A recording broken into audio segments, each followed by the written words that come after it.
প্রশ্ন নিয়ে আসছি প্রত্যেকের কাছে, কামালদাও রয়েছেন এখানে। বেসিক 4টে প্রশ্ন আমি যেখান থেকে শুরু করেছিলাম ঘটনাচক্রে, এই 4টে প্রশ্নগুলো আমাদের চিরন্তন, কিন্তু এর মধ্যে তাসলিমা নাসরিনকে জোর করে ঢুকিয়ে দেওয়া হচ্ছে কেন তিনি, আমার মনে হয় রাগটা মূলত ওই জায়গাতে, কেন তিনি এসেছেন, কেন তিনি ঢুকেছেন, আর কেন বিজেপি সরকারের আমলে চলে এলে। এতে তো সমস্ত এতদিন ধরে ন্যারেটিভ, যে সেই সমস্ত ন্যারেটিভ ঘেটে গেল, বাম ন্যারেটিভ তার কফিনে পেরেক পোতা হয়ে গেল। 4টে প্রশ্ন। এক, এতদিন ধরে যে ইউসিসি বিরোধিতা চলছে সেগুলো কি শুধুমাত্র সংখ্যালঘু রাজনীতি করার জন্য, শুধুমাত্র মুসলিমদের মন পাওয়ার জন্য ইউসিসি বিরোধিতা চলছে? তথাকথিত সেকু আমলেই যদি এতই প্রগতিশীলতা থাকবে, তাহলে তথাকথিত সেকু আমলেই কেন তাসলিমা নাসরিনের লেখাটাকে নিষিদ্ধ করা হলো, তাকে বেরিয়ে যেতে হলো এখান থেকে, বা বলা ভালো বের করে দেওয়া হলো? তাসলিমার ইউসিসির সওয়ালে হঠাৎ করে আপত্তি কেন বামেদের? উনি উপমহাদেশে ইউসিসি নিয়ে কথা বলেছেন, উনি সভ্য দেশ নিয়ে কথা বলেছেন, তাতে সমস্যা কোথায় হলো? এবং লাস্ট প্রশ্ন, ধর্মের ভিত্তিতে মা বোনেদের যে নির্যাতন চলছে সেগুলোকে তাহলে ধরে নেব বামপন্থীরা বা সকল্ড ভণ্ড প্রগতিশীলবাদীরা তারা সেগুলোকে আপত্তি জানাচ্ছেন, সেগুলো মেনে নিতে পারছেন না, কোনটা? আমি একটু জাস্ট রিয়াকশন নিলেও, প্রসন্ন আমাদের সঙ্গে রয়েছেন আইনজীবী হিসেবে। প্রসন্ন, ইউসিসির দাবিটা দীর্ঘদিনের, হঠাৎ করে বারবার করে, মানে আমরা বলি না যে মাঝে মাঝে আমি বলি যে একটা চকলেটের অ্যাডের মতো মনে পড়ে, খানে বালো কো খানে কা বাহানা চাহিয়ে, আর যারা বিরোধিতা করবেন সেই বিরোধিতা করনে वालों को বিরোধিতা করনে কা বাহানা চাহিয়ে। তো ঢুন্ডো বাহানে এখন বাহানা চলে এসেছে তাসলিমা নাসরিন। তো উনি কেন বলবেন, তাসলিমা নাসরিন কেন ইউসিসি নিয়ে বললেন, উনি কেন ফুল গল্প, আজ রাত রজনী এসব নিয়ে কেন কবিতা পড়ে, দুটো কবিতা পড়ে কেন চলে গেলেন না, কেন ওনাকে এইটাই বলতে হলো? এই নিয়ে জোরদার আলোচনা শুরু হয়ে গেছে, একদম মানে তাওয়া গরম করা শুরু হয়ে গেছে। একদম ঠিক, একদম ঠিক, একদম ঠিক। তসলিমা কেন বলতে যাবে? কারণ তসলিমার বলা উচিত নয়, কারণ বিকাশ রঞ্জন যখন বলছেন যে বিবিদের মাঝে দেখো মিলন ও মহান, মিলনটা কিভাবে হবে? মুশরিকের সঙ্গে মুমিনের মিলন সম্ভব? কোরআন অনুমোদন দেয়?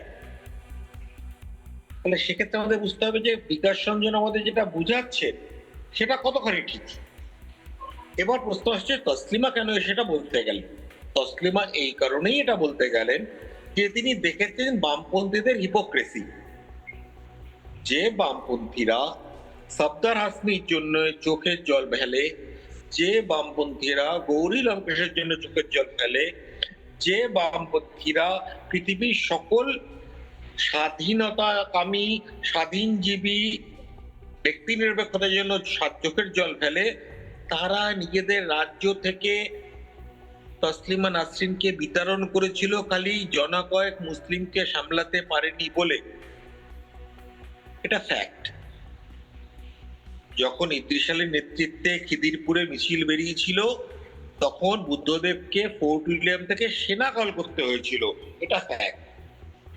তো ফলে আজকে বুদ্ধদেব ভট্টাচার্যের অনুসারী বিকাশ রঞ্জন ভট্টাচার্য, যিনি তথাকথিতভাবে উচ্চ বংশে, এখানে মজার একটা বিষয় হচ্ছে আজকে সিপিএম এ কিন্তু কোনো নিম্নবংশীয় মুসলিম চান্স পায় না।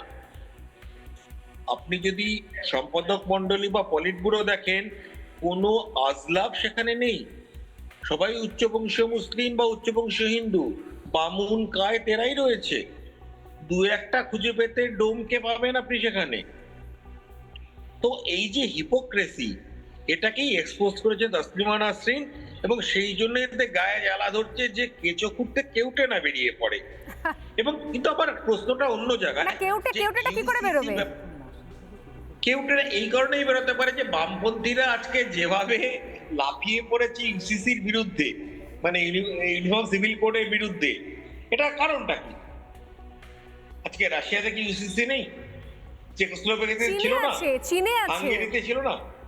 চীনে, এক্স্যাক্টলি মাই কোশ্চেন, চীনে ছিল না?